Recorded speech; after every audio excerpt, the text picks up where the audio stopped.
नाज़रीन, आप देख रहे हैं रेड लाइन इस्लामाबाद स्टूडियो से लाइव। अब पंजाब के अंदर और सिंध के अंदर हुकूमत साजी का अमल मुकम्मल हो गया है। पंजाब के अंदर एक चीफ मिनिस्टर आ गई हैं। सिंध के अंदर भी सिंध की सियासी तारीख रकम हुई है। मुराद अली शाह साहब तीसरी मरतबा चीफ मिनिस्टर बने हैं। पंजाब में मरियम नवाज साहिबा। हम ज़रा आने वाले दिनों में इन हाउसेस के अंदर जो बहस होगी और उसके बाद मरकज़ के अंदर हमने देखना है कि अगले 3 दिनों के अंदर हुकूमत के अमल का आगाज़ हो जाएगा। वहाँ पर माहौल क्या बना हुआ है? पाकिस्तान तहरीक इंसाफ का ये मानना है कि ये स्टोलन मैंडेट है और ये जो आवाज़ है स्टोलन मैंडेट की, ये हाउस के अंदर लेकर आएंगे। आज जो सुन्नी इत्तेहाद काउंसिल है उसने पंजाब में अपना प्रेजेंस जो है वो नहीं दिखाई और वहाँ से बायकाट करके चले गए। लेकिन ये बायकाट जो है ये हर सेशन में नहीं होगा। तो ज़रा हम मापना और जांचना चाहते हैं कि आने वाले दिनों में क्या हो सकता है। स्टूडियोज़ में हमारे पास शर्मिला फारूकी साहब मौजूद हैं, सीनियर लीडर हैं पाकिस्तान पीपल्स पार्टी के। आपको बहुत शुक्रिया, आपने हमें ज्वाइन किया। अज़मा बुखारी साहब, रुकन पंजाब असम्बली मुस्लिम लीग नवाज़ की तरफ से, अज़मा साहब आपका भी शुक्रिया। और साहिबजादा हामिद रज़ा साहब, सरबराह सुन्नी इत्तेहाद काउंसिल, जिनके पास पाकिस्तान तहरीक इंसाफ के नंबर्स अब मौजूद है। साहिबजादा साहब आपका भी शुक्रिया। क्विकली शर्मिला साहब, एक तो मुबारक हो आपको कि आपका चीफ मिनिस्टर आ गया और बगैर किसी मसले के आ गया। अब आपको लगता है कि असम्बली के अंदर हालात मुवाफिक रहेंगे जो मरकज़ में बननी जा रही है क्या? शुक्रिया तलत साहब। देखिए, I think going forward at least Pakistan Peoples Party की तो यही पॉलिसी है कि हमने सबको साथ लेके चलना है। और जिस वक्त बिलावल भुट्टो साहब ने कैंपेन शुरू की थी अपनी इलेक्शन की, उस वक्त ये कहा था कि नई सोच को जन्म दें, मफाहमत की सोच, ये गालम गलोच, जेलों में डालने की सोच, ये तमाम चीज़ें इसका ख़ात्मा करें। और पीपल्स पार्टी ने हमेशा कंसेंसस पॉलिटिक्स ही की है और सदर आसिफ अली जरदारी साहब तो मफाहमत के बादशाह कहलाते हैं। तो हमारी तो यही सोच और यही तरफ से होगा। दूसरी तरफ से आपको मूड माहौल बनता हुआ नजर आता है? देखिए, मैं समझती हूँ कि अगर ये वाकतन चाहते हैं कि कोई कौम की खिदमत हो जाए या मामलात आगे चलें, कोई सियासी इस्तेहकाम आए, माशी बदहाली से बाहर निकलें, अगर ये चाहते हैं तो I think they will sit with us and ये मुल्क को आगे चलाने में मौका है। मौका इनके लिए भी अपॉर्चुनिटी है कि इनकी जो एक एग्रेसिव सियासत रही है माजी में और जो एक जारहाना सियासत रही है, अगर ये वाकई चाहते हैं कि उससे एक अलग हटके सियासत करें, वाकई कोई खिदमत कर लें। क्योंकि देखिए, अगेन इनको भी मैंडेट मिला है, असेंबली में भी जाएंगे, ये कंस्ट्रक्टिव पॉलिटिक्स कर सकते हैं। ठीक, unless they want to be the same old politics, वो जो एक अनरूली पॉलिटिक्स ये करते आए हैं, एग्रेसिव, गालम गलोच की, हाउस नहीं चलने देना। Let's see what happens then. लेकिन फिलहाल जो है कम से कम 2 सूबों के अंदर तो हुकूमत साजी का अमल मुकम्मल हो गया। अज़मा साहबा, आपको भी मुबारक हो। मरियम नवाज साहिबा बगैर किसी शोर शराबे के बन गई, क्योंकि जो सुन्नी इत्तेहाद काउंसिल है उसने बायकाट किया। तो ये पहले से तयशुदा था, वो तो हामिद साहब बताएंगे, लेकिन आपने शुक्र किया होगा कि बहुत ज़रा वहाँ पर रफड़ नहीं पड़ा। बहुत शुक्रिया तलत साहब। पर नहीं, ऐसा नहीं है, बल्कि आपने अगर चीफ मिनिस्टर साहिबा की तकरीर सुनी हो तो उन्होंने कहा कि वो जो है वो मिस कर रही हैं। अगर यहाँ पर ऑपोजिशन होती, वो नारे लगा रही होती तो उनको ज़्यादा अच्छा लगता। और ये वो चीफ मिनिस्टर हैं जिन्होंने आज पहली तकरीर में 6 मरतबा कम अज़ कम ऑपोजिशन को ताउन की दावत दी है, उनको साथ बैठने की दावत दी है, उनको जो है वो ये एहसास दिलाने की कोशिश की है कि वो पूरे हाउस की चीफ मिनिस्टर होंगी और तमाम पॉलिटिकल पार्टीज के लिए उनके दरवाजे खुले होंगे। और इंतकाम और बदले का जज्बा जो है वो उनके अंदर बिल्कुल मौजूद नहीं है, ना वो किसी ऐसे जज्बे के साथ आगे बढ़ना चाहती हैं।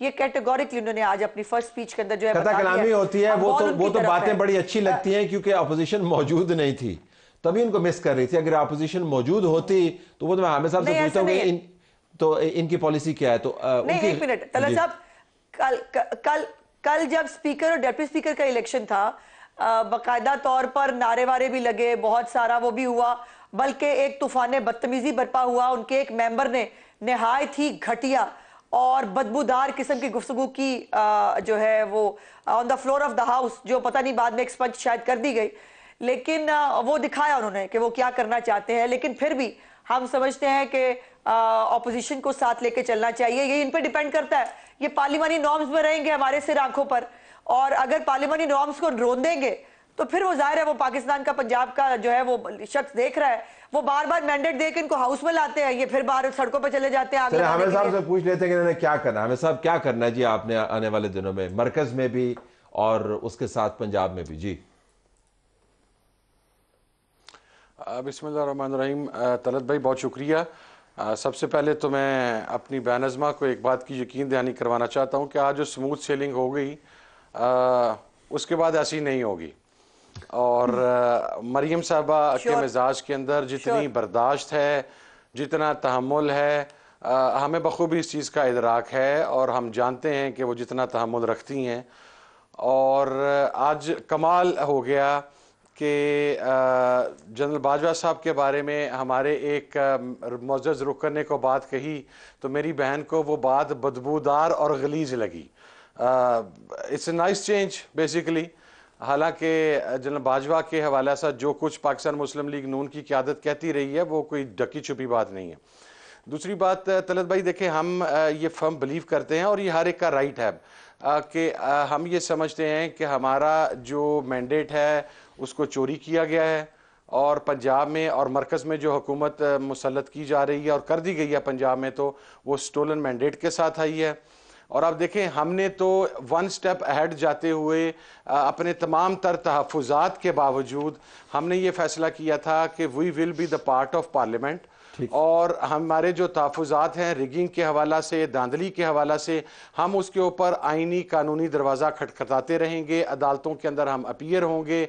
हमें सिर्फ हमारी मखसूस सीटें दे दी जाएं ताकि हम उसके अकॉर्डिंगली अपोजिशन का किरदार अदा करें। अगर मैं आपसे दो छोटे-छोटे सवाल पूछ पाऊं, आपको इंटरप्ट कर रहा हूं, माजरत है, वजाती सवाल।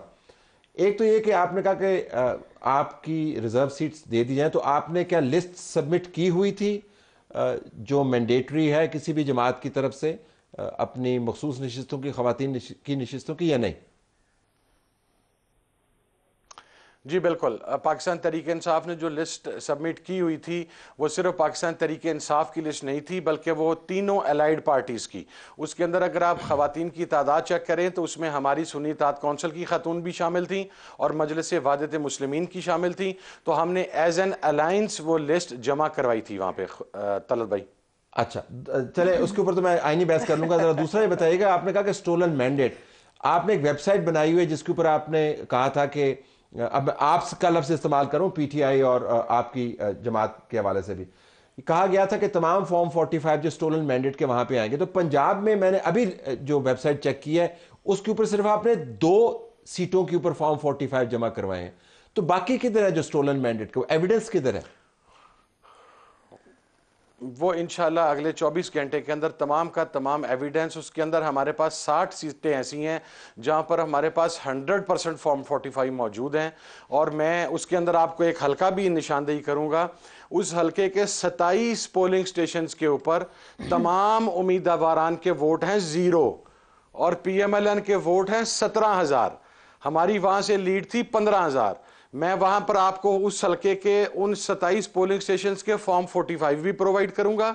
आप खुद देखिएगा क्या ये पॉसिबल है कि 27 पोलिंग स्टेशंस पर किसी एक इंडिपेंडेंट कैंडिडेट को, किसी और कैंडिडेट को, इवन पीपल्स पार्टी के कैंडिडेट को वोट पड़े 0 और पाकिस्तान मुस्लिम लीग नून के कैंडिडेट को वोट पड़े 17,000 और वो उसकी बैलेंस शीट में 17,000 वहां पर है। एक सीट की तो बात कर सकते हैं, लेकिन मैं तो जरा शवाहिद की बात कर रहा था कि एज वी स्पीक आपने जहां पर शवाहिद अपलोड कर रहे थे वहां पर सिर्फ 2 सीटों पर आए, बट यू आर सेइंग कि 60 सीटें हैं। बट बैक टू शर्मिला साहब के पास आता हूं जरा।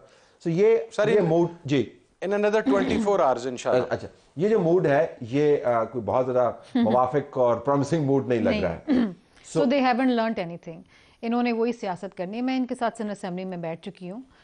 इनको ना रूल्स ऑफ बिजनेस पता होता है, ना इनको लेजिस्लेशन में कोई इंटरेस्ट है, ना इनको अवामी मसाइल में कोई इंटरेस्ट है। अनफॉर्चुनेटली मैं तो वाकई चाहती हूँ कि ये कुछ सीखें और जो भी मैंडेट इनको मिला है, चाहे जो भी सीटें हैं इनकी, और कहते हैं जितनी चुराई गई हैं, लेकिन जो हैं उन पे तो कुछ अवाम की खिदमत कर लें। लेकिन ये हाउस नहीं चलने देते हैं। They are unfortunately and as I should say it an unruly bunch. ये चलने नहीं देते हाउस को। So good luck to Azma साहिबा and the chief minister, because good luck to you as well. ये इधर कौमी असेंबली के अंदर भी तो है। कौमी असेंबली के अंदर भी ये कोई 98-92 लोग हैं। तो वो मैं सोच रही थी उस दिन कि ये अगर सारे के सारे आ गए तो सारे आएंगे तो रोक तो नहीं सकते, इनको निकाल नहीं, जैसे बैंडेड लेके नहीं, इनका दिल कभी कभी चाहता है नहीं आते ना, जैसे आज नहीं आए, इलेक्शन होने दिया, आराम से इलेक्शन हो गया चीफ मिनिस्टर का। तो ये भी किसी स्ट्रेटजी के तहत आज नहीं आए हैं, इन्होंने भी कहा इलेक्शन हो जाने दो, और अच्छी बात है। बट आई रियली फील कि देखिए इनको भी मैंडेट मिला है, PMLN को मिला है, पीपल्स पार्टी को मिला है, बाकी जो छोटी जमातें उनको भी मिला है। बात यह है कि अगर आपकी कुछ शिकायत हैं और आपके पास एविडेंस है, they should go to the right forum.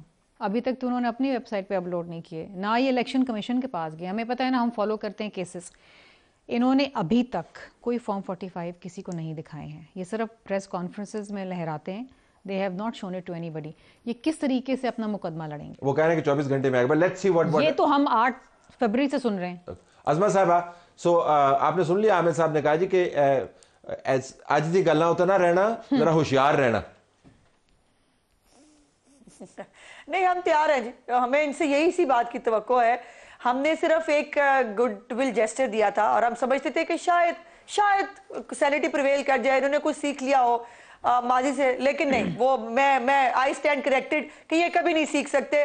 तो भाईजान, ये मैदान भी है, हम भी यही हैं, हम 220 हैं, आप 100 हैं, तो देख लेंगे किसमें कितना है दम। अगर यही बात है तो बिल्कुल शौक से। लेकिन ये बात जो आपने हुकूमत चलानी है, आपने दंगल नहीं करना, आपने हुकूमत भी चलानी है। तो अगर आपकी तमाम तवानाइयां बिल्कुल उस 100 बंदों को कंटेन करने में लग गई, तो फिर आपने आज जो मेरे ख्याल में 130 वादे किए हैं या प्लान बनाए हुए हैं, उन पर इंप्लीमेंट कैसे करेंगे?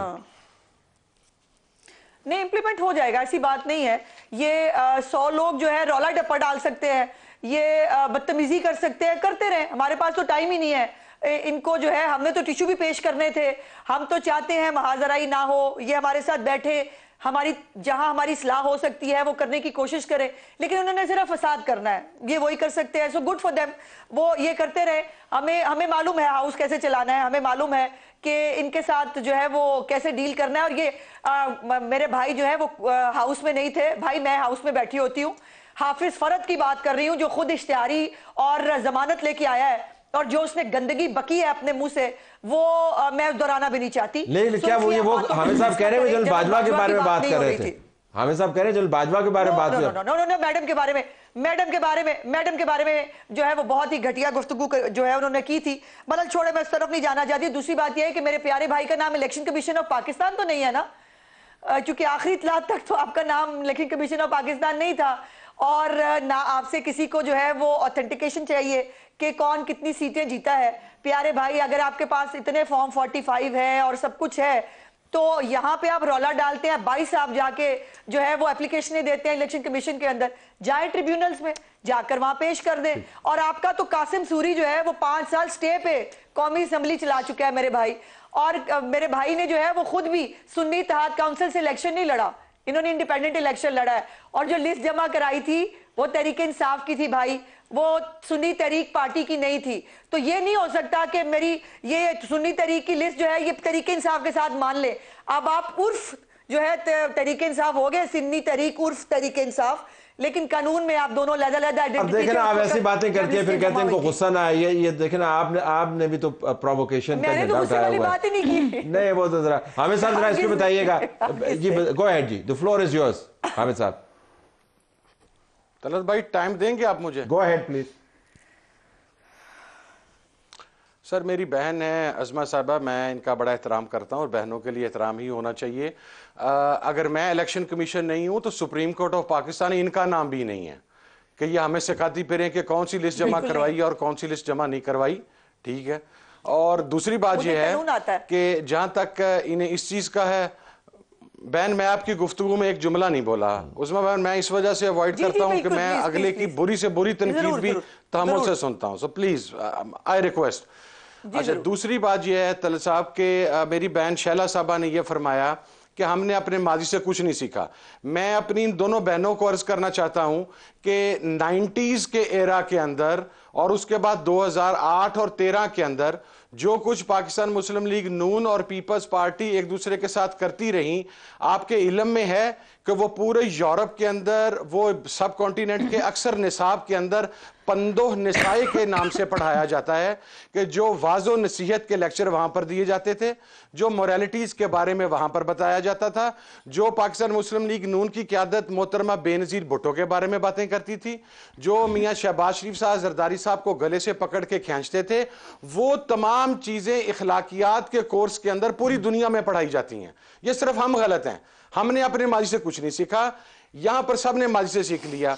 आप देखिए कि MQM मरकज के अंदर हुकूमत की अलाय है और सिंध के अंदर वो अपोजिशन लीडर की क्लेमेंट है। मेरी बहन फरमाती हैं कि हमने 22 सिर्फ केसेस किए। मेरी बहन 22 केसेस हमारे सिर्फ 20 कराची से और 2 हैदराबाद से, 22 हमारे सिर्फ सिंध से हैं।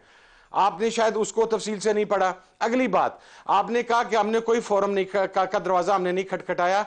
आपकी इतला के लिए अर्ज है कि हमारी आज भी 11 के करीब जो हमारी दरखास्तें थी उन्हें ट्रिब्यूनल को फॉरवर्ड कर दिया गया, लेकिन on the other hand side जनाब अब्दुर्रहमान कंजू साहब, उनके मुकाबले में जो हमारा उम्मीदवार जीता, जिसका form 45, 47, 49 plus notification plus assembly card plus लॉजिस हर चीज कंप्लीट हो चुकी थी, आज वो वहां पर रिकाउंटिंग में 1200 वोटों से जिता दिया गया। अभी मैं आपको 2 और उम्मीदवारों के नाम दे देता हूं जिनकी 2300 की और 3000 की लीड को कल आप कवर करेंगे। ये कैसा इलेक्शन कमीशन है जो आपको केस को ट्रिब्यूनल को फॉरवर्ड नहीं करता, हमारे केस को ट्रिब्यूनल को फॉरवर्ड करता है। और हमारी तो आपसे लड़ाई नहीं थी, हमने तो यह कहा कि हम पार्लियामेंट में बैठने के लिए तैयार हैं, इलेक्शन कमीशन हमें हमारी मखसूस नशिस्तें दे, हम पार्लियामेंट में आने के लिए तैयार हैं, हम अपना मुकदमा आईनी कानूनी तरीके से अदालतों के अंदर लड़ेंगे। लेकिन मसला यह है कि आपके जो हॉक्स हैं उनको इस चीज की तसल्ली नहीं है। और दूसरी बात, जिस मैंडेट की बात मेरी बहन अज़मा बुखारी साहबा कर रही हैं, वो जरा मियां जावेद लतीफ साहब से भी पूछ लें कि वो मैंडेट जो 9 तारीख को मिला है वो कैसे मिला है। अच्छा। इनकी तो अपनी पार्टी की जो mainstream second tier leadership है वो खुद अपने मुंह से कह रही है कि हमें मैंडेट 8 को नहीं मिला, हमें मैंडेट 9 को मिला है। तो हमें तो कुछ कहने की जरूरत नहीं है तलत भाई। ठीक है, मैं आपके सामने अभी भी मकसदा तामुल से बात कर रहा हूं। मैं अपने दोनों बहनों से और आपने ये अपनी जो पिटीशन का जिक्र किया, कल आपकी दरखास्त के ऊपर इलेक्शन कमीशन जो है वो पब्लिक समाअत करेगा, वो ओपन समाअत करेगा। तो ये बड़ा दिलचस्प होगा कि इलेक्शन कमीशन जो आपकी पिटीशन के ऊपर मखसूस नशिस्तों के ऊपर बात करेगा वो सबको नजर आएगी। तो शर्मिला साहबा, आपकी सिंध के अंदर हुकूमत तो बन गई है, लेकिन एहतजाज बहुत तगड़ा हुआ है, GDA की तरफ से एहतजाज भी तगड़ा हुआ है, कराची क्लोज रहा, अब आप मरकज के अंदर आई हैं, यहां पर ये रफड़ पड़ा हुआ है, पंजाब के अंदर आपने मूड देख लिया। तो ओवरऑल आपको लगता है कि जो एको है कि स्टोलन मैंडेट, ये गूंज जारी रहेगी और डिसरप्ट करेगी, आपके ख्याल में ये चलता रहेगा और आप अपना काम चला सकते हैं? देखिए तलत साहब, इस मुल्क में कौन सा ऐसा इलेक्शन हुआ है जिसके ऊपर ये दावा नहीं किया गया कि वो स्टोलन मैंडेट है? 2018 में क्या हुआ था? RTS बैठ गया था, 3.5 साल हम यही कहते रहे कि जी सिलेक्टेड हुकूमत आई, हुआ ना, यही हुआ ना। किसी ने 2013 में 4 हल्के 2013 के अंदर भी ये हुआ कि जी पहले ही विक्ट्री स्पीच आ गई थी रिजल्ट्स आने से पहले। और आप अगर पीछे चले जाएं तो फिर IGI बनी, पीपल्स पार्टी पेट्रियट्स बनी, बहुत कुछ हुआ ना। 88 से आप इलेक्शन लगा लें, कोई इलेक्शन हम नहीं कहते कि साफ और शफाफ हुआ, वी कांट क्लेम दैट। अब इशू ये है कि व्हाट्स द वे फॉरवर्ड? या तो आप मज़ीद स्ट्रिंजेंट इलेक्टोरल रिफॉर्म्स लेकर आएँ, पार्लियामेंट में बैठें, करें काम ना, पहले भी किए हैं, आप एम्पावर करें इलेक्शन कमीशन। ये जो EMS की बात थी जो पहले ECP ने कही थी, तो हमने पहले ही इस पर इन राइटिंग एतराज़ उठाया था कि जी ये अगर बैठ गया फिर क्या होगा। ठीक, ये फॉर्म 45 जो भी क्लेम करते हैं ना, ये शहीद मोहतरमा बेनज़ीर भुट्टो साहिबा ने इंट्रोड्यूस कराए थे कि ये दे दें कैंडिडेट्स को, ताकि अगर कोई हमारे पास कोई रिकॉर्ड तो हो, जिसके ऊपर आज ये बड़ी बातें कर रहे हैं। लेकिन बात ये है कि देखिए अभी इन्होंने बात की कि जी PMLN और पीपल्स पार्टी के बारे में एक दूसरे ने क्या कुछ नहीं कहा, तारीख गवाह है इस बात की, मैं तो डिनाई नहीं कर रही हूँ। जो शहीद मोहतरमा बेनज़ीर भुट्टो साहिबा के बारे में कहा वो हमें सब याद है। बीबी साहिबा जब बैठी मिसाक जमहूरियत करने के लिए तो उन्होंने तमाम तलखियाँ भुला दी और आगे चली, एक मिसाक जमहूरियत हुई, आगे चली, शहीद हो गई, सदर आसिफ अली जरदारी साहब आए, पाकिस्तान खपे का नारा लगाया, हुकूमत बनाई, PMLN को काल के इलेक्शन लड़े, और आज भी हम यही कहते हैं। तो ये सही है कि आपने अपनी गलती से सीखा। We have learn from the past. हमने सीखा है कि अगर हम आपस में लड़ते रहेंगे तो तीसरी कुव्वत जो है वो फायदा उठा जाएगी। अभी भी जो बिलावल भुट्टो जरदारी साहब कहते हैं नई सोच को चुनो, वो क्या है? यही सियासत, ये गालम गलोच की सियासत, ये एहतजाज की सियासत, एक दूसरे पे मुकदमे बना के शादियाने बजाना, ये खत्म कर दो। ठीक है, अब अपॉर्चुनिटी है। अजमा साहब, जरा आपकी तरफ से भी मेरे ख्याल में थोड़ी सी लचक का मुजाहरा होना चाहिए, प्रोवोकेशन कम होने चाहिए, इंगेज करना चाहिए, आपके दरवाजे हमेशा खुले रहने चाहिए। तो क्या ख्याल है कि कोई आप कमेटी बना दें इनको इंगेज करने की, ये अपना एहतजाज करते रहें, एतराज़ करते रहें, कमेटी इंगेज तो करें, बजाय इसके कि 2 साल लगाएं और उसके बाद कमेटी बनाएं। कमेटी पहले बना दें आप। नहीं, हमारा नाम PTI थोड़ी है, या जो इमरान खान जैसी सोच नहीं है मेरी लीडरशिप की। और चीफ मिनिस्टर साहब ने मैंने जैसे कहा कि आज उन्होंने 6 मरतबा उनको दावत भी दी, उनको कहा भी, लेकिन ये वो लोग हैं जो आपको याद होगा कि शहबाज शरीफ साहब जो हैं वो प्रोडक्शन ऑर्डर पर इस्लाम असम्बली आए थे। उन्होंने आके कहा था उस वक्त इमरान खान को कि मिसाके मेशत करते हैं, हम आपके साथ बैठते हैं, और बैठे। जब कोविड आया तब भी बैठे, जब पाकिस्तान पे स्ट्राइक हुए तब भी बैठे। और उधर वो शख्स था जो तकब्बुर और अना से इतना भरा हुआ था कि उसको आज भी पाकिस्तान से ऊपर अपना आप लगता है। आज भी वो IMF के जो है लेटर लिख लिख के पाकिस्तान के खिलाफ साजिशें कर रहा है। वो जेल में बैठ के भी आराम से तो नहीं, लेकिन आप उनसे डील ना करें ना, आप साहबजादा साहब से डील करें। देखिए, अब तो कमांड इनके पास है, अब तो कमांड सुन्नी इत्तेहाद काउंसिल के पास है, आप इनके साथ एंगेज करें ना, उनके साथ ना एंगेज करें आप। चले, मुझे नहीं पता किसके पास है, लेकिन हम सबको एंगेज करना चाहते हैं। मैंने तो बात ही यहां से शुरू की थी, आपने जवाब सुन लिया।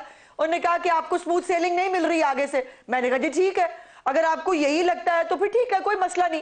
हमें आता है पॉलिटिकली, हमें बहुत कुछ भुगत के आए हैं। कौन सा जो है वो फूलों की सेज से उठ के आया, कांटों से आपने हमें जो हमारा स्वागत किया था, लेकिन हम फिर भी आपके साथ उलझना नहीं चाहते। हम कह रहे हैं पार्लियामानी नॉर्म्स में रहिए, अपना पार्लियामेंट में किरदार अदा कीजिए, हमारी इस्लाह कीजिए, हम पे तनकीद कीजिए, और हमें जो है वो सही रास्ता दिखाइए। लेकिन प्रॉब्लम यह है, इलेक्शन कमीशन ऑफ पाकिस्तान भी यही है, सुप्रीम कोर्ट ऑफ पाकिस्तान भी यही है। चूंकि इनके घर में बैठकर जो जिब्रान इलियास ने फॉर्म बनवाए हैं बाहर से बैठ के, उसको मान ले कि वो फॉर्म 45 है, नहीं होते उस पर साइन कोई बात नहीं, नहीं ID कार्ड नंबर कोई बात नहीं, नहीं थंब इंप्रेशन कोई बात नहीं, ऐसे नहीं होता ना। टीवी के ऊपर तो तय नहीं कर सकते कि फॉर्म किसके दुरुस्त है नहीं है, वो फोरम पर ही होंगे। तो साहबजादा साहब, अगर आपसे मैं ये पूछ पाऊं, क्या इम्कान है कि तमाम तर बिटरनेस के बावजूद कुछ वर्किंग कमेटीज 2 बना दें जहां पर ये तमाम गुस्सा निकल जाए, कोई वर्किंग रिलेशनशिप आपका अभी से शुरू हो जाए, या नहीं? तलत भाई, मैं तो इस चीज़ के हक में हूँ। हमारी जो रिजर्वेशंस हैं, हमारे जो तहफ़्फ़ुज़ात हैं, हम उसके ऊपर आइनी कानूनी दरवाज़ा खटखटाना चाहते हैं। लेकिन अभी मेरी बहन ने जिब्रान इलियास साहब की बात की और कहा कि उसने जो फॉर्म बनाए हैं हम वो लेके आ जाएं। मैं अब अपनी बहन से एक अगर इजाज़त दें तो मैं पूछ लेता हूँ, मेरे फॉर्म 45 के ऊपर मेरे वोट्स थे 1,43,000। जब इन्होंने शो किया तो मेरे वोट निकल आए 1,36,000। 7,000 वोट वहां पर एक इंडिपेंडेंट उम्मीदवार को दे दिए गए। जब वो वोट दोबारा वहां पर फॉर्म 49 तैयार हुआ, वो दोबारा 7,000 वोट मेरे पास वापस आ गया। अब तलत साहब मुझे ये बताइए, क्या वो भी जिब्रान इलियास ने किया था? मैंने बुखारी ने भी तो नहीं किया था ना, तो वो तो जिसने किया था उसका एहतसाब आपने फोरम पे मैंने कब कहा?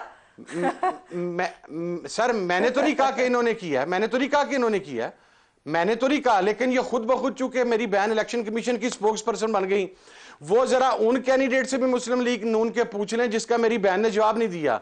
मियां जावेद लतीफ साहब का, शायद अच्छा, मैं आपको तले साहब एक और मजे की बात बताता हूं। एक वक्त था कि हमारी ये बहन बैठकर हमारे बड़ों पर तंजो तान के निश्तर बरसाया करती थी, और मुस्लिम लीग नून को रिवाइव करने वाले लोग परवेज मुशर्रफ दौर के अंदर वो चौधरी निसार थे, वो जावेद हाशमी साहब थे, वो सरदार जुल्फकार खोसा थे, वो तमीना दौलताना थी, वो मेरे वालिद थे, वो जफर अली शाह साहब थे, वो जफर झगड़ा साहब थे, वो M हमजा साहब थे। अब आप तले साहब, मेरा अपनी बयान से छोटा सा सवाल है, ये 9 के 9 वो बंदे जो उस वक्त पार्लियामेंट में मौजूद थे, जो उस वक्त हमारी बहन का मशक़ सितम बने होते थे और तनकीद करते थे, ये सब नवाज शरीफ के मुश्किल वक्त के साथी थे।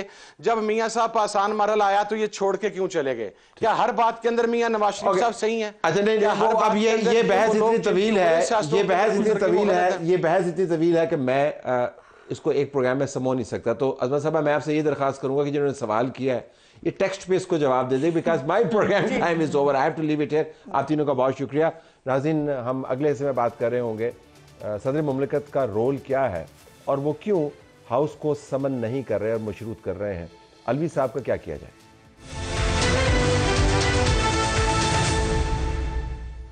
नाज़रीन, अब ज़रा बात करते हैं सदर मुमलिकत के आइन के खिलवाड़ से जो मुसलसल जारी है। मानना यह है आइनी एक्सपर्ट्स का कि सदर मुमलिकत एक ख़ास हद से ज़्यादा तातुल पैदा नहीं कर सकते किसी भी आइनी मामले में, बिलखुसूस जब पार्लियामान का इजलास तलब करना हो। अब सदर साहब ये फरमा रहे हैं कि जब तक हाउस कंप्लीट नहीं होगा तब तक मैंने उस समरी पर दस्तखत नहीं करने जिसके ज़रिए आपने इजलास बुलाना है। इजलास बुलाने की तारीख हम सुन रहे हैं, फॉर्मल नोटिफिकेशन नहीं आया कि एक और तरीके से, आइनी तरीके से 29 फरवरी का इजलास बुलाया गया है जिसके अंदर हुकूमत साजी का अमल जो है वो शुरू होगा। हम ज़रा इसके ऊपर भी बात करेंगे और ये भी देखेंगे कि पाकिस्तान तहरीक इंसाफ की तरफ से ये जो अपनी तरफ से एक दाव खेला गया था, जो सियासी तौर पर हमें समझ आता है कि आज़ाद उम्मीदवारों को एक और जमात के प्लेटफॉर्म के ऊपर रख कर फिर जो अपनी सीट्स बनती हैं ख़वातीन की और खुसूसी नशिस्तें हैं उनको हासिल किया जाए ताकि हमारा नंबर एक्सपैंड हो। अब उसके ऊपर कल इलेक्शन कमीशन के अंदर पिटीशन लगी हुई है और फैसला आना है। तो हम ये जानना चाहेंगे कि क्या वाक़तन ऐसा हो सकता है कि एक और जमात हो जिसने कोई नाम भी ना दिया हो ख़वातीन का, मखसूस नशिस्तों का, उसके साथ आप इंडिपेंडेंट्स को जम कर दें और फिर अपने लोगों को ले आएँ। मतलब इतना लचकदार है क्या ये मामला? हमारे पास बैरिस्टर ज़फ़रुल्लाह खान साहब मौजूद है, माहिर कानून, मुस्लिम लीग नवाज़ की तरफ से आपका शुक्रिया। और हमें कमर दिलशाद साहब ने लाहौर से ज्वाइन किया हुआ है, साबिक़ सेक्रेटरी इलेक्शन कमीशन। कमर साहब, आपका भी शुक्रिया। क्विकली अगर मैं आपसे पूछूँ सदर के ऊपर, सदर साहब क्या वाक़तन अपनी आइनी जिम्मेदारियाँ निभा रहे हैं आपके ख्याल में, या वो पार्टी की तरफ से रखना डालने वाली पॉलिसी पर आपको लगता है इस वक्त लगे हुए? देखना ये है कि मुल्क को आइन के तहत चलाना है या अपनी सियासी नज़रियात के तहत चलाना है। वो सियासी नज़रियात भी वो जो किसी एक पार्टी के तहत हों। पाकिस्तान का आइन पार्लिमानी है जिसमें हमने आर्टिकल 48-48 में ये लिखा हुआ है कि सदर साहब को जो तजवीज़, जो एडवाइस, मशवरा दिया जाएगा प्राइम मिनिस्टर की तरफ से, वो उस पर बाइंडिंग है, वो उसको रद्द नहीं कर सकता। एक इस्तिस्ना हमने उनको दिया हुआ है, अगर कोई बिल, कोई कानून नीचे से आया है पार्लियामान से पास होकर, वो प्राइम मिनिस्टर ने भेजा है तो उसको वो रिकन्सिडरेशन के लिए भेज सकते हैं, 15 दिन रख सकते हैं। इसके अलावा ये तो वो हाउस हो गया ना जो फाल है, ये तो मैं हाउस बनना है। देखिए, हाउस नहीं है, बात ये है कि एडवाइस देखना है ना कि आइन में सदर साहब की पावर क्या है। ठीक, सदर एक सिंबॉलिक है, उस पर एग्जीक्यूटिव पावर नहीं है, वो पावर इस्तेमाल करता है प्राइम मिनिस्टर के हुक्म पर, एडवाइस पर। प्राइम मिनिस्टर जैसा भी हो, उसने एडवाइस दे दी, उनको मानना है।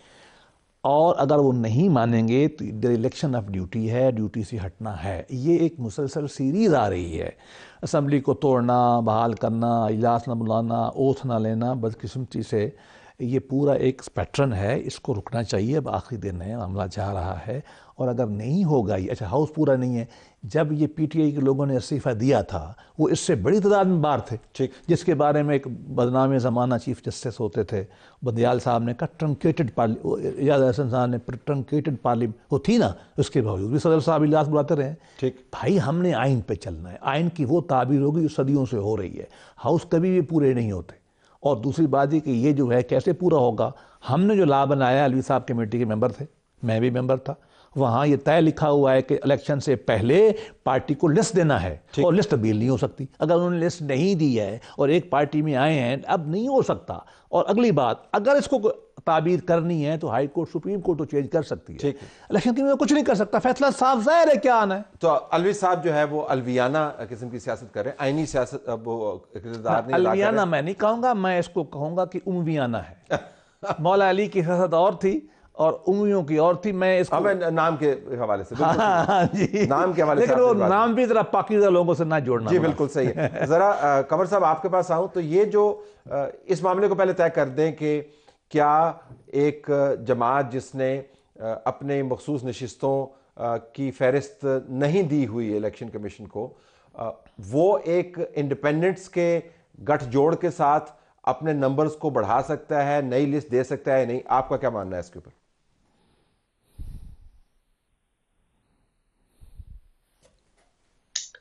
देखा जी, आपका इंट्रोडक्शन रिमार्क्स में आपने पूरी हिस्ट्री बयान कर दी है बड़ा आसानी। जी जी, आवाज आ रही है आपकी। इसमें सबसे बड़ी अहम बात यह है कि जो हमारा आर्ट, उसमें 3 है कि ख्वातीन को, जो माइनॉरिटी को रिजर्व सीट आपने एक मखसूस कोटा दे पार्टी की लिस्ट के दे दें। और उसके साथ ये लिखा है, अगर कि बाद में पार्टी एग्जॉस्ट हो जाए तो भी मेरी ठीक है। इसके साथ अब ये आया है मामला, वो है वो सेक्शन 104, उनने डिटेल दी। और वो डिटेल, इसका मतलब ये है कि ये इलेक्शन एक्ट का हिस्सा है और यहाँ election commission of Pakistan rule के तहत तब्दील, जैसे कि 2019 में रोहिंग्या अवामी पार्टी को 3 नशिस्तें दे दी थी उस वक्त के chief election. I have to come back to you. I think audio break है, ऑडियो को हम एड्रेस करते हैं। आपको बस यही सवाल लेके आएंगे। लेट मी बैरिस्टर साहब ask you, he was saying कि बुनियादी तौर पर जो फहरिस्त है वो तो आपने पहले देनी होती है, और उस फहरिस्त में से अगर कोई नाम आगे पीछे हो जाए तो वो वैकेंसी है जो आपने फिल करनी है। लेकिन मैं आपसे सादा अल्फाज में कहूँगा कि अगर मेरी जमात ने फहरिस्त दी हुई है इस मफरूज़े पर कि मेरी इतनी सीटें आएंगी तो मेरी 2 मखसूस नशिस्तें बनती हैं, अब मुझे ढेर सीटें मिल गई हैं, और उसके बाद मैं कहूँगा जी कि आप इस लिस्ट को ज़रा एक्सपेंड कर दें क्योंकि मेरे पास सीटें ज़्यादा है, उस तनासब से मेरी 2 नहीं बनती, मेरी 24 बनती हैं। क्या मैं कर सकता हूँ कि नहीं? देखिए, मैं इस बात को जो आपने की ना सादा लफ्ज़ों में बयान कर देता हूँ। होता क्या है, जब आप इलेक्शन में जाते हैं ना, तमाम पार्टियां बताती हैं कि अगर हम जीत गए तो हमें मिनार्टी की अक़लियतों की सीट मिलनी है और औरतों की। वो असूल ये होता है कि जिस हिसाब से आपको वोट मिले हैं ना, कौमी असम्बली मेंबर हैं, उसके प्रोपोर्शनेट जीती हुई सीटों के प्रोपोर्शनेट आपको मिल जाती है।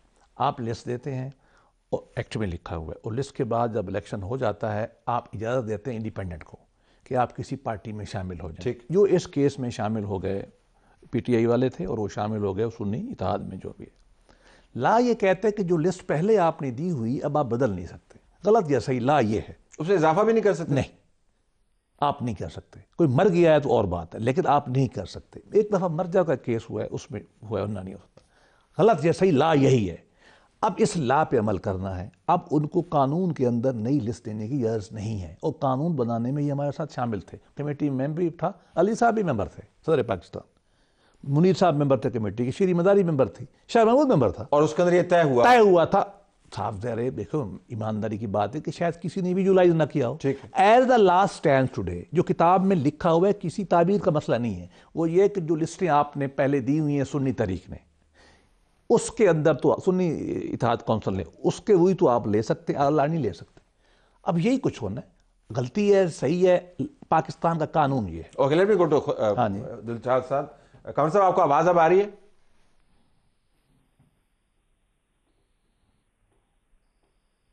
जी, आवाज आ रही है जी। अच्छा, ये बताइएगा कि अगर कानून इतना वाजे है जितना कि बैरिस्टर साहब ने फरमाया, और उससे पहले जब आपसे ही बात हो रही थी, ऑडियो ब्रेक हो रही थी, लेकिन हमें समझ आ गई कानून यही है कि अगर आपने लिस्ट दी हुई है तो उसके अंदर से अगर कोई मेंबर आगे पीछे होता है तो उसकी तब्दीली मुमकिन है, लेकिन आप लिस्ट के अंदर इजाफा नहीं कर सकते। तो फिर इलेक्शन कमीशन को इसके ऊपर वाजे तौर पर एक स्टैंड ले लेना चाहिए था। ये डिले क्यों किया आपके ख्याल में? इससे तो बहाम और पैदा हो गया, जिस तरह कि इनके केस में बड़ी जान है।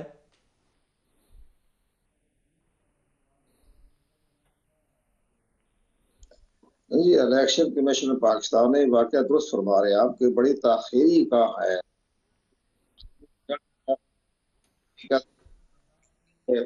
लेकिन जो ख्वातीन की या माइनॉरिटी लिस्ट का जो फैसला आना है वो भी 4 दिन में फैसला नहीं आया। इसमें तो कोई मसला ही नहीं आया। सेक्शन 104 तो साफ एक बाकायदा गाइडलाइन देता है, गाइडलाइन के साथ election commission. I'm very sorry, your audio is really bad. I'm very sorry. I'm very sorry. We have to reconnect with Kanwar Saab again. Come back into this. Election commission को क्या इसके ऊपर बहुत clear अंदाज से नहीं बता देना चाहिए? जी बिल्कुल। मेरा ख्याल में कि इतनी उनकी तरफ से भी, मैं उनका वकील नहीं हूँ, मेरा ख्याल में है कि जो एक सिस्टम है ना कानून में, इतने डेज में ये करना, इतने डेज में ये करना, उसके अंदर अभी भी शायद टाइम है।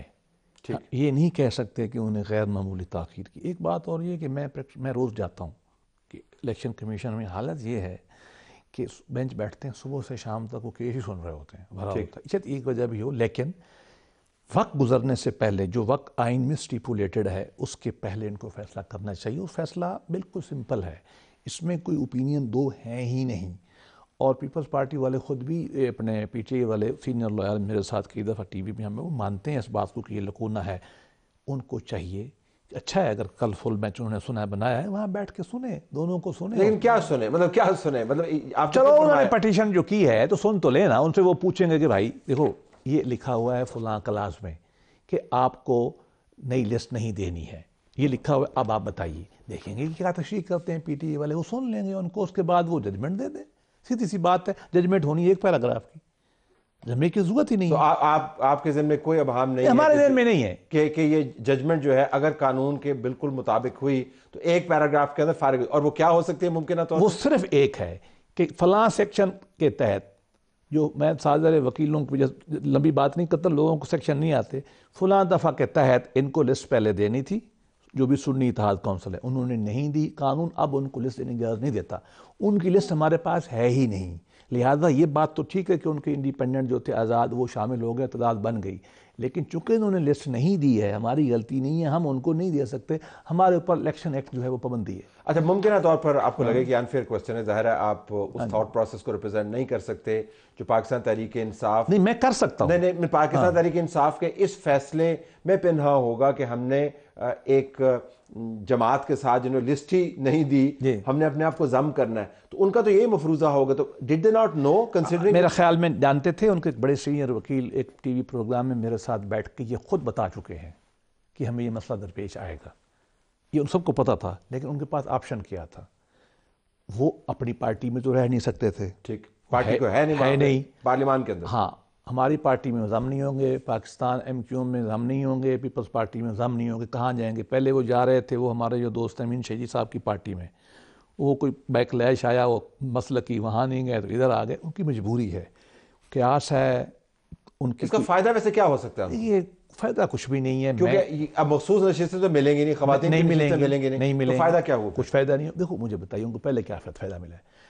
जब नो कॉन्फिडेंस हुआ तो उनको ऑप्शन था ना कि आके अपोजिशन में बैठ जाते, वो नहीं बैठे, पंजाब असम्बली तोड़ दी, धमाकचड़ी, अदालती मुकाबला, झगड़ा, बदतमीजियाँ, सदर साहब के रोल की क्वेश्चन हुआ, KP में आपने ये किया, विफाक में आपने यही किया, इलेक्शन हुआ, अभी आप अपोजिशन में बैठ रहे हैं आप।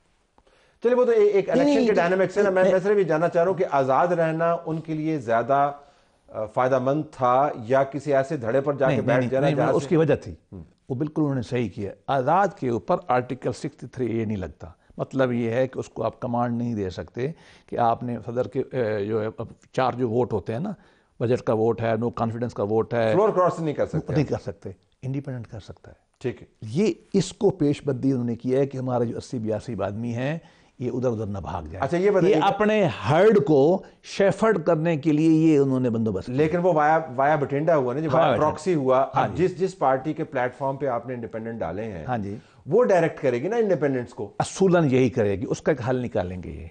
हालांकि मैं बता देता हूँ, हालांकि मुझे उन्हें फीस नहीं दी, हल ये निकालेंगे कि वहाँ पार्लिमानी पार्टी का हेड होता है, ये अपनी पार्टी का बनाएंगे, वहाँ गौर बन जाएगा, गौर खान साहब हमारे दोस्त हैं वो बन जाएंगे।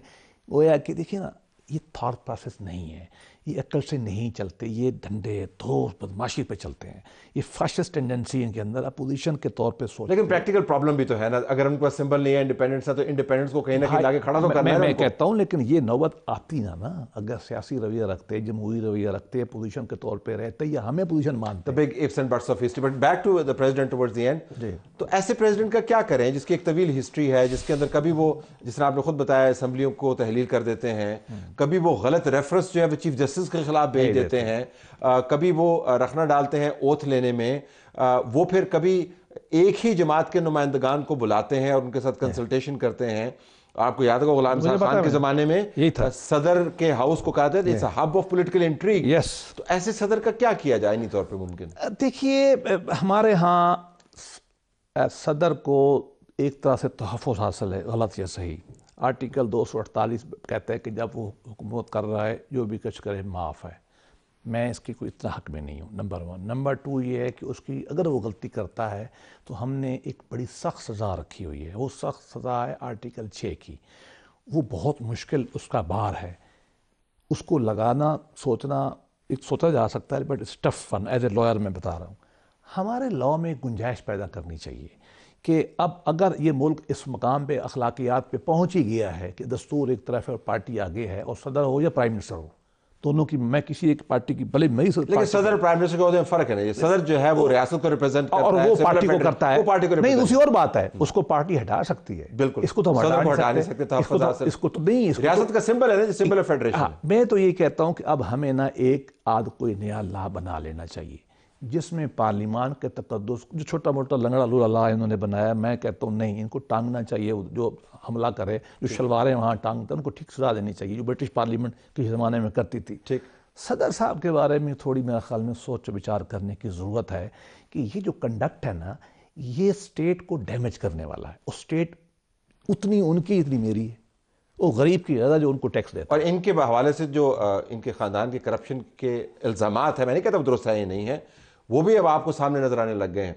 टुवर्ड्स द वेरी एंड अगर आप मुझे बताइएगा, रिटायरमेंट के बाद अलवी साहब का एहतसाब कैसे होता है? देखिए, तो डिपेंड करता है कि मेरा ज़ाती ख्याल ये कि इस इलेक्शन ड्यूटी है ना, इसका तो एक ही हल है, आर्टिकल 6, मेरा ख्याल में that's too high to be honest, इसके अलावा कोई हल नहीं है। और अगली बात यह है कि इनको ताहियात पैसे मिलने हैं, एनी सदर, ताहियात घर मिलना है, ताहियात नौकर मिलनी है, 18वें ग्रेड का अफसर मिलना है, बिजली मिलनी है, पेंशन मिलनी है, इसलिए कि हमने दिया हुआ है, इसलिए कि हमारा ये हेड ऑफ स्टेट है। लेकिन मेरा ख्याल है हर हेड ऑफ स्टेट को ये देखना चाहिए कि वो किसी एक पार्टी का नहीं है, वो मुल्क का सदर है, मेरा सदर है। और जिन गरीब लोगों का देखो ना, टैक्स देने वाले तो हमारी पार्टी के भी तो है ना, पीपल पार्टी वाले भी हैं।